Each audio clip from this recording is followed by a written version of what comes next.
Welcome to the Henderson Show. This is Greg the fan. Welcome to the show. So glad to have you here with me today. I am happy. Can you see the smile? Can you see me gleaming? Not only did my Wizards get a victory in our last outing against the Miami Heat, we are also enjoying a Redskins victory today as we took out the Tampa Bay Bucks. It was a double Florida massacre. So I'm very happy on this Monday afternoon. Well, we got a big game today, but before we talk about that, we cannot be remiss. We got to celebrate victories here. We only got a few of them so far, so we cannot take this for granted. Must celebrate. So, what we got going on? On Saturday, our Wiz took on the Miami Heat in Miami without Dwayne Wade. He's enjoying a new baby girl with his wife, Gabrielle. Congratulations to him. But we took him out due to some extreme play from John Wall. He gave us 26 points, 9 assists. Really big game from him. We also got some major contributions from our bench, which we sorely need. My man, Jeff Green, poured in almost 20 points. Austin Rivers gave us 18 points and really galvanized the team, brought a lot of energy off the bench, and really supplied the blueprint that we're going to need moving forward to get some victories. Now, with that being said, it wasn't a perfect game. We were down by a lot in the early goings, but John Wall really put a stamp on the game, really enforced his will, as he often does, and led us to victory through sheer effort and purpose. Can we do it again? Right? Can we get on a streak? Can we build some momentum? We've got 2 winnable games coming up. Not only do we have Orlando tonight, who's a below 500 team, even though they're 6-7, sitting near the top of the Southeastern Division, but we play the Cleveland Cavaliers, who are one of the few teams that are worse than us right now. They only got 1 victory with 10 losses. And we have the Brooklyn Nets, who are not actually playing that bad, but on paper, that's a winnable game for us. Tonight, we play the Orlando Magic. This is our second time playing Orlando. They beat us on Friday. Unfortunately, we did not come to play that game. We got beat very heavily on the boards. We let Vucevic get 14 rebounders and over 20 points. DJ Augustine, who's become somewhat of a Wizards killer, poured in some big shots down the stretch, and it was just bad basketball. We have become synonymous, us Wizards, with some bad basketball, and it's not just this year. It's been kind of rearing its ugly head over the past few years, even dating back to our former coach, Randy Whitman. Bad basketball amounts to this: not getting back on defense, which is effort. I believe the game against the game against Miami in which we won was the only game that we out-rebounded our opponent. Rebounding, fellas, ladies, is all about effort. It's all about want to. It's all about who wants the ball the most. You got to box out. You got to push. You got to shove. You got to want that ball. Over the first 11 games, we didn't have that. Our 12th game, just the other night, we finally brought it. Got us a victory. Let's see if we can continue that. Okay. What do we got going on tonight? We're going to need a big game from Bradley Beal. We're going to need a big game from Kelly Oubre. All right, we should not really be losing to the Orlando Magic. Now, one of their best players, Aaron Gordon, is maybe out today. He has a foot injury, but I'm hearing that he might give it a go. I was hoping he didn't play. That would give us a better chance to win. He's really coming on as a player. If Otto Porter's checking him, then we are really in trouble because this man is a high flyer and he's going to exploit Otto's lack of athleticism. Okay, tip-off is at 7 o'clock.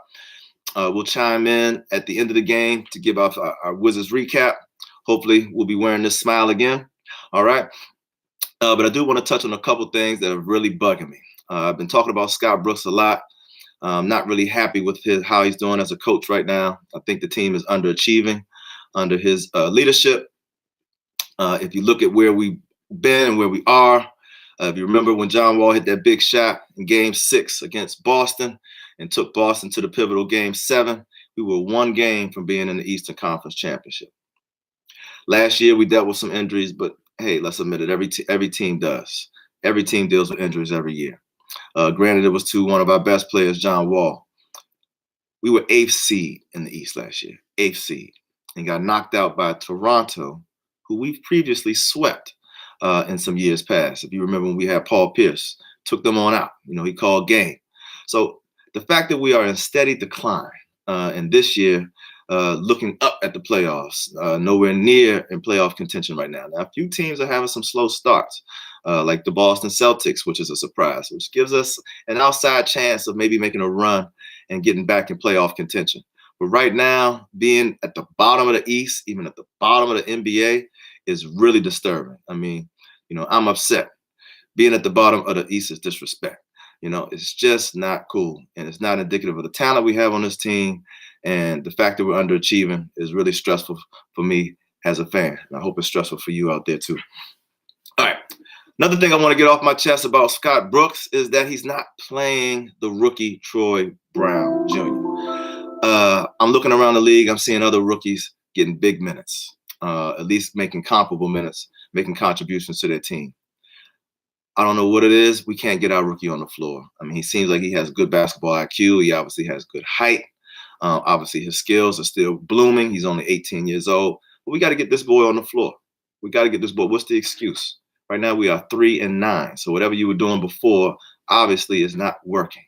I mean, you could basically take away Mahimi's minutes and give those to Troy Brown. He will give you at least equal production to what you're getting from Mahimi, maybe a little bit of less fouls. I love you, Ian, but my gosh, for $16 million, man, it's just hard to stomach the production that you bring to the table. All right.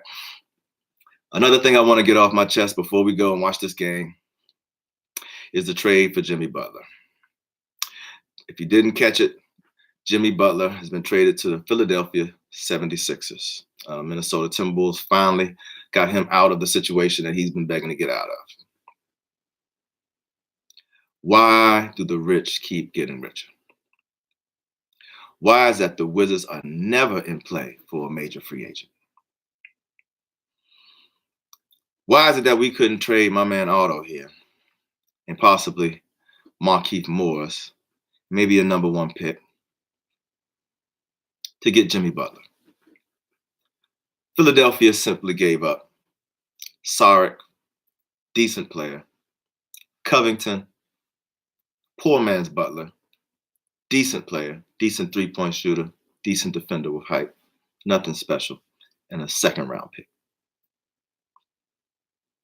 This is for a perennial all-star, one of the best two-way players we have in the league, at Jimmy Butler, who not only brings skill, but brings a sense of attitude, a sense of toughness that this team desperately, desperately needs. I don't know what else to say about Bruntsville. You got teams like Philadelphia who made the playoffs last year, lost to the Boston Celtics, but were a team to be reckoned with.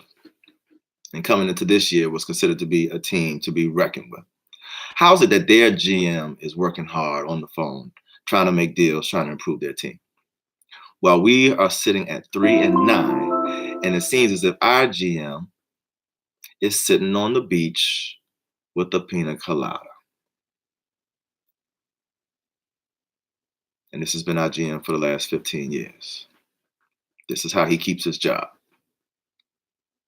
by maintaining mediocrity. And this year, straight bad basketball. All right, I'm going to tune in a little bit. Please like the page, subscribe, tune in, chime in. Please give me your opinions. Lord knows I'm not the end all and be all on the Wizards, so let me hear what you got to say out there. I'm just a fan that wants to see the team do well.